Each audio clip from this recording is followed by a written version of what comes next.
Sumainyo ang Panginoon. At sumainyo. Ang mabuting balita ng Panginoon ayon kay San Marcos. Papuri sa iyo, Panginoon.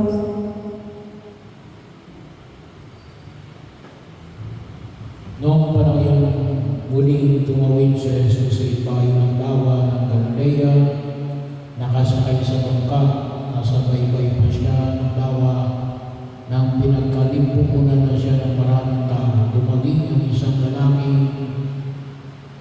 nagngangalang Jairo, isang tagapamahala ng sinagoga. Pagkakita kay Jesus, siya ay nagpatira pa sa kanyang pananan. Ang samo, agaw mo ay panganak ng dalagita. Kung maaari, sumama kayo sa akin at ipako ninyo sa kanya ang inyong kamay, upang siya gumaling at mabuhay. Sumama naman si Jesus at sinundan niya ang napakaraming taong nagsisiksikan. Ano pa halos malipit siya. May isang babae roon na 12 taon ng dinudugo at lubhang nahirapan. Marami ng magagamot ang tumingin sa kanya at naubos na sa kapagagamot sa kanyang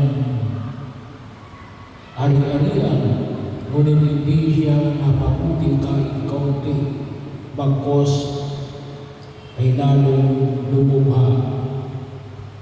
Narinig niya ang sinabi ng mga tao tungkol kay Jesus, kaya't nakipagsiksikan siya hanggang sa makalapit sa likuran ni Jesus. At inipo niya ang damit nito.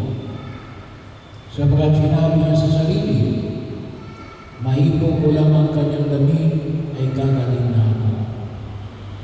Biglang tumigil ang kanyang pagkadugo at naramdaman niyang magaling na siya. Naramdaman naman ni Jesus na may kapangyarihan lumabas sa kanya. Kaya bumaling siya sa mga tao at tanong, sino ang umipo sa akin? Sumagot ang kanyang mga alagad, nakikita po ninyong nagsisiksikan ng maraming tao.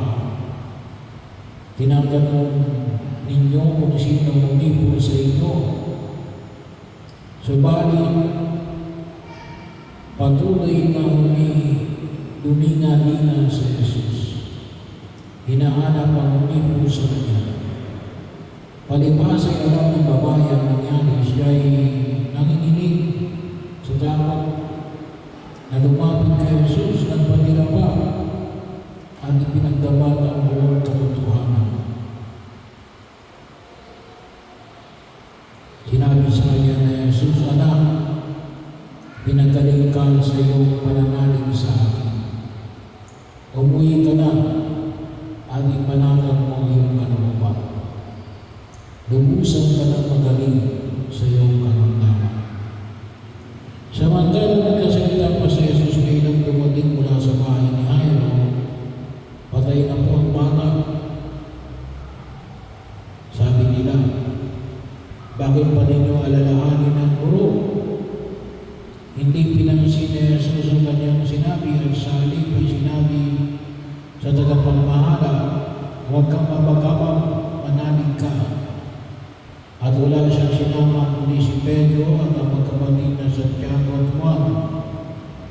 Nang dumating sila sa bahay ng tagapamahala, nakita ni Jesus na gulong-gulo ang mga tao. May mga nananangis pa at nananagoy. Pagpasok niya ay kanyang sinabi, bakit kayo nagkakagulo at nananangis? Hindi patay ang bata.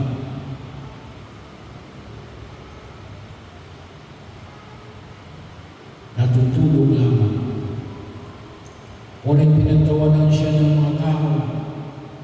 Pinalabas siya ang lahat, maliban sa matina ng bata sa 3 alagad. At siya'y pumasok sa kinaroroonan ng bata.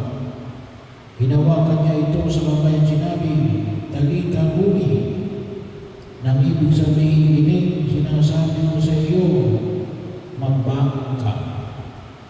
Pagdakay, lumangon ng bata at lumakad. Siya ay 12 taon